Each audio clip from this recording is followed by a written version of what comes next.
January 17th, 1940, somewhere in the frozen forests of East Prussia. The wind cuts through the pines like a bayonet through flesh. Snow lies thick on the ground, muffling the world into a strange, heavy silence. Inside a stone command post, heated only by a single iron stove, a group of German generals huddle over maps that are too ambitious for the ink that drew them. Their breath forms clouds in the cold air. Outside, young soldiers stamp their boots and blow into their gloved hands, waiting for orders that will send them east or west or south, wherever the high command deems necessary for the glory of the Reich. One of the generals, a man with iron-gray hair and a knight's cross at his throat, traces a line across the map with his finger. The line runs from Poland deep into the Soviet Union, cutting through rivers and cities and the vast, unknowable distances of the Russian steppe. He does not hesitate. His finger moves with the confidence of a man who has studied Clausewitz, who has read Moltke, who believes that wars are won by superior planning and the indomitable will of the German soldier. What he does not know, what none of them know, standing in that cold room with their maps and their medals, is that they are about to repeat a mistake. Not once, not twice, but again and again, until the mistake becomes a pattern, and the pattern becomes a tragedy, and the tragedy becomes the ruin of everything they believe in. The mistake was not born in 1940. It was not born in 1939 when the tanks rolled into Poland. It was older than that. It was woven into the very fabric of the German military tradition, into the philosophy that had shaped Prussian officers for generations. It was the belief that willpower could overcome material reality, that discipline could substitute for resources, that the fighting spirit of the German soldier was worth more than factories, oil fields, and the cold arithmetic of logistics. This belief had served Germany well in the past. In the Franco-Prussian War, Prussian discipline and superior strategy had crushed the French. In the early years of the First World War, German armies had driven deep into France and held vast stretches of the Eastern Front. Even in defeat, there was a narrative of nobility, of having been betrayed rather than beaten. The legend of the stab in the back, the idea that Germany had not truly lost the war, but had been undermined from within, allowed the belief in military superiority to survive the armistice. And so, when the generals of the Wehrmacht planned their campaigns in the late 1930s, they did so with a mindset shaped by history and myth. They believed in the Bewegungskrieg, the war of movement. They believed in the decisive battle, the Kesselschlacht, the great encirclement that would destroy the enemy in a single stroke. They believed that speed, aggression, and audacity could compensate for any lack of materiel. What they did not believe in, what they consistently underestimated, dismissed, and ignored was the importance of logistics, the unglamorous grinding work of supply lines and fuel depots and ammunition dumps, the mathematics of production, the economics of war. The simple, undeniable fact that wars are won not just by the courage of soldiers, but by the capacity of nations to feed, fuel, and equip those soldiers over months and years of sustained conflict. France, May 1940. The mistake does not seem like a mistake at first. In fact, it seems like a triumph. The German army smashes through the Ardennes, a move so bold that the French High Command does not believe it is happening until it is too late. Panzer divisions race across France, cutting supply lines and circling entire armies. The French collapse. The British evacuate at Dunkirk. Within 6 weeks, France, the nation that had held the Western Front for 4 years in the Great War, surrenders. German generals congratulate themselves. Hitler dances a little jig at the signing of the armistice. The world watches in shock. The Blitzkrieg has proven itself. Speed and aggression have triumphed over the static defensive thinking of the Allies. But beneath the surface of victory, the seeds of the mistake are already sprouting. The German army has outrun its supply lines. Tanks have advanced so quickly that fuel trucks cannot keep up. Entire divisions are halted not by enemy resistance, but by empty gas tanks. The Luftwaffe has lost hundreds of aircraft, and German industry cannot replace them fast enough. The railways of occupied France are a patchwork, damaged by retreating French forces and inadequate for the demands of a modern mechanized army. None of this matters in the flush of victory. The generals do not pause to analyze the logistical near collapse that almost derailed the campaign. They do not ask hard questions about sustainability. Instead, they cake the lesson that willpower and audacity are enough. They believe that the spirit of the German soldier can overcome any obstacle. They are wrong. June 1941, the edge of the Soviet Union. The forests are green now, not white. The air is warm, filled with the buzz of insects and the distant rumble of engines. 3 million German soldiers stand poised along a front that stretches from the Baltic Sea to the Black Sea. Behind them, supply depots bulge with ammunition and fuel. Ahead of them lies the Soviet Union, vast, mysterious, underestimated. The generals believe this will be another quick campaign. 6 weeks, perhaps 8. The Red Army is poorly led, they tell each other. Stalin has purged his best officers. Soviet equipment is obsolete. The Russian soldier, they believe, lacks the fighting spirit of the German Lancer. One good kick, Hitler says, and the whole rotten structure will collapse. Operation Barbarossa begins on June 22, 1941. For the first few weeks, it seems as if the generals are right. The Wehrmacht advances at a staggering pace. Soviet armies are encircled and destroyed. Hundreds of thousands of prisoners are taken. The panzers roll forward, deeper and deeper into the Soviet heartland. And then, slowly, the mistake begins to reveal itself. The roads are not like the roads in France. They are dirt tracks that turn to mud when it rains.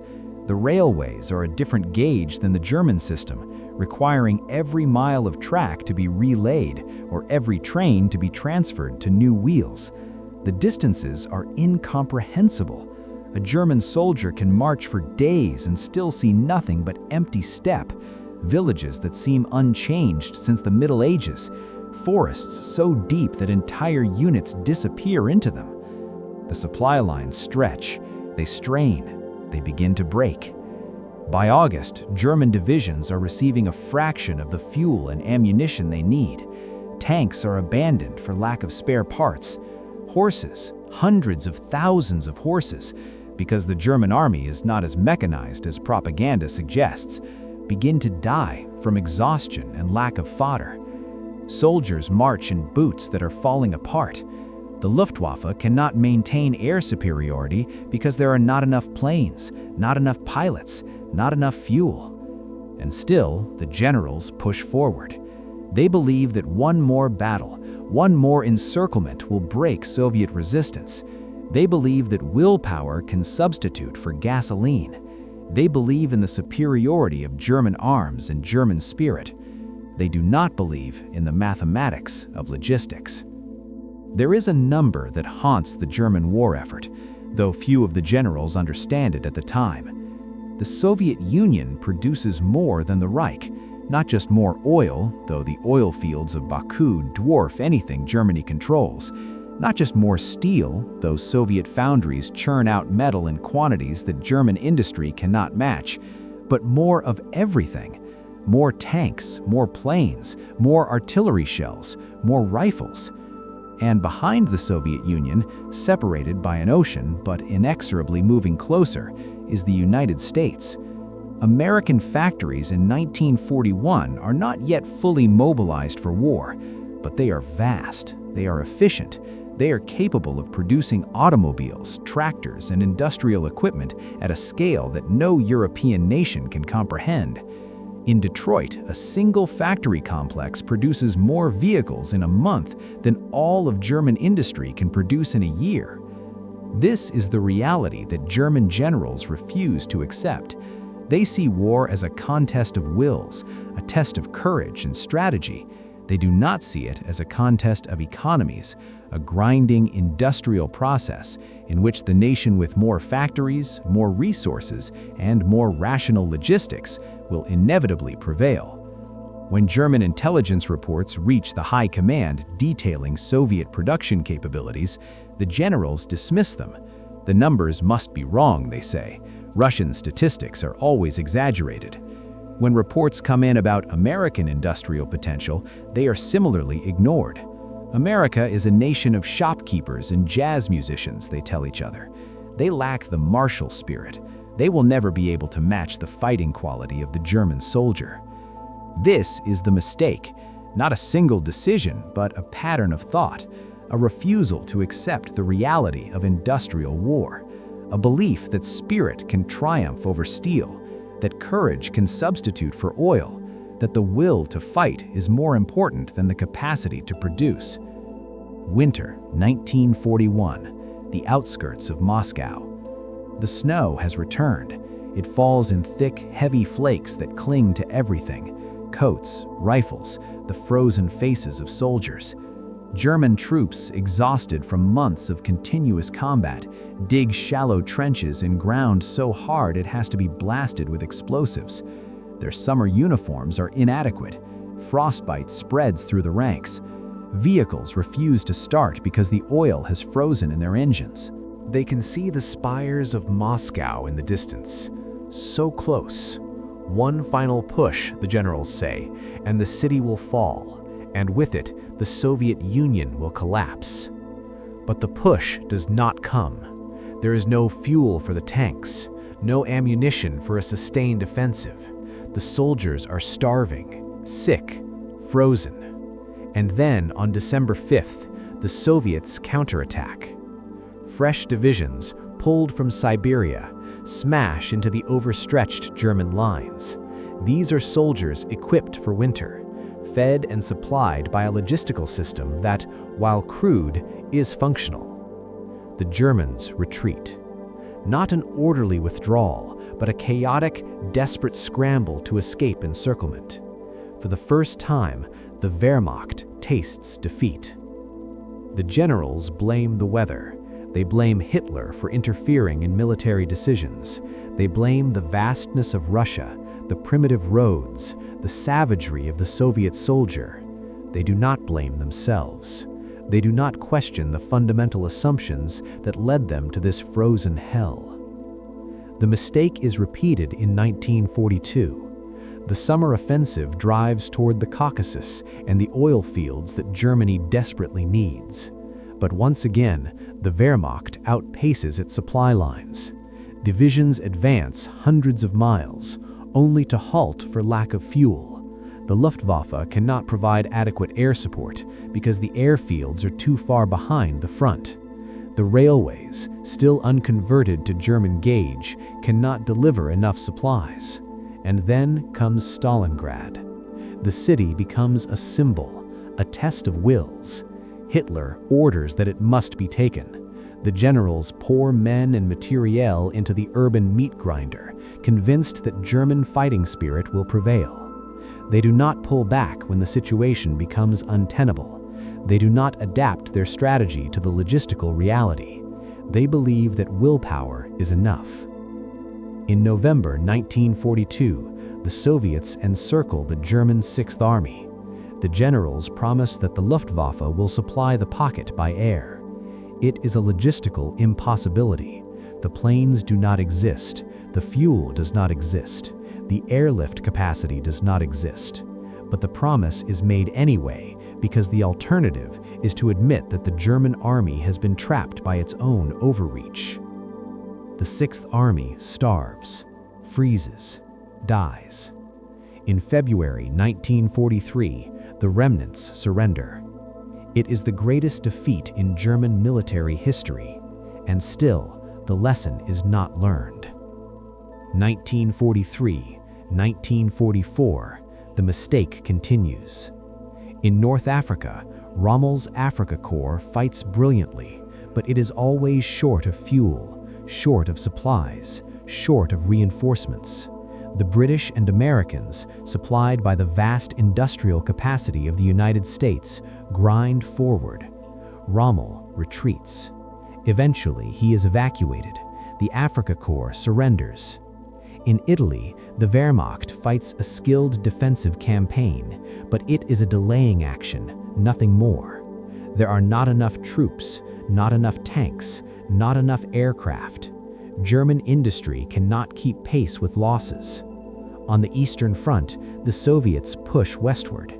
German divisions are still formidable in combat, but they are outnumbered, outgunned, and outsupplied. For every tank Germany produces, the Soviets produce 3. For every plane, 5. The mathematics are inexorable. And in the West, the Americans and British are preparing an invasion. They are stockpiling supplies on a scale that defies imagination. Entire artificial harbors are being constructed in England, ready to be towed across the channel. Mountains of ammunition, fuel, food, and equipment are being assembled.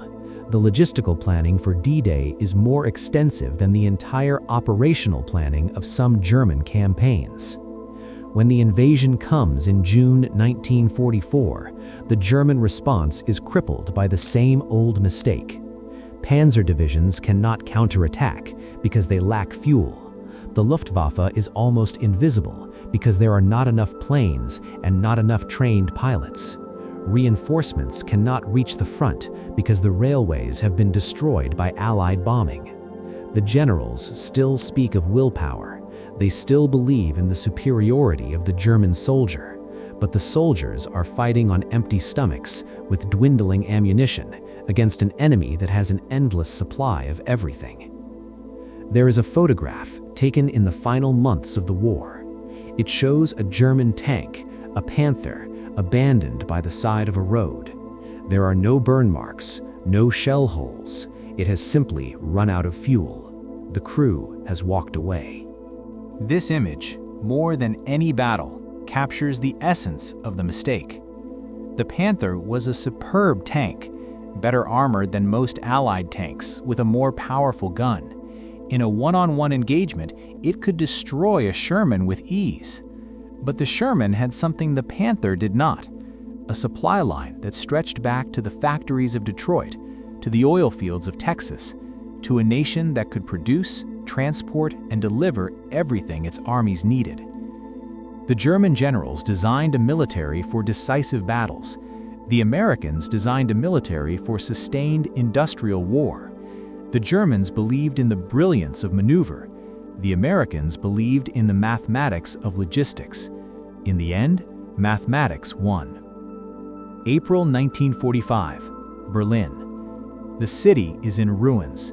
Soviet artillery pounds the streets into rubble. In a bunker deep underground, the last remnants of the high command cling to delusions. There is talk of miracle weapons, of divisions that no longer exist, of counterattacks that will never happen. The mistake has brought them here. The refusal to accept reality. The belief that willpower could overcome industrial capacity. The conviction that the spirit of the German soldier was worth more than oil, steel, and bread. Outside the bunker, the war is ending. Not because the German soldier has lost his courage, but because there is nothing left to fight with. No fuel for the tanks, no ammunition for the guns, no food for the troops. The logistics have collapsed completely. The generals, even now, blame everyone but themselves. Epilogue.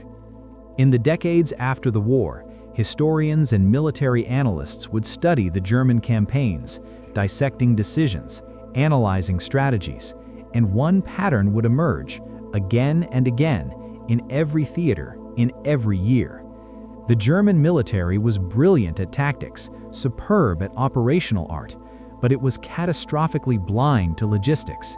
It fought wars as if they were still in the 19th century, as if willpower and maneuver could overcome industrial reality. It ignored the lessons that were staring it in the face, from Moscow to Stalingrad to the Normandy beaches. The fatal mistake was not a single bad decision, It was a philosophy, a worldview, a refusal to see modern war for what it had become. Not a contest of wills, but a contest of economies. Not a test of courage, but a test of productive capacity. The German generals believed in a romantic vision of war, in which the warrior spirit reigned supreme. They were fighting against nations that believed in something more prosaic, but infinitely more powerful. The conviction that wars are won by those who can produce, transport, and supply their armies better than the enemy. In the end, oil defeated blood, factories defeated fortitude, logistics defeated legend. The mistake was repeated again and again until there was nothing left to repeat it with. And in that repetition, an army that had marched across Europe with such confidence found itself broken, not by a lack of courage, but by a refusal to accept the mathematics of modern war. The astronomical lesson is carved into the wreckage of tanks abandoned for lack of fuel, into the frozen bodies outside Moscow, into the ruins of Berlin. It is a lesson written in steel and blood and empty supply dumps. Willpower is not enough. Courage is not enough. In the industrial age, wars are won by those who understand that the humble supply truck is as important as the most brilliant general, that the factory worker is as vital as the frontline soldier, that logistics, unglamorous, grinding, mathematical logistics, is the foundation upon which all victories are built. The German generals never learned this. They repeated their fatal mistake again and again until the mistake consumed them. And that is the tragedy. Not that they lost, but that they lost for reasons they refused to see.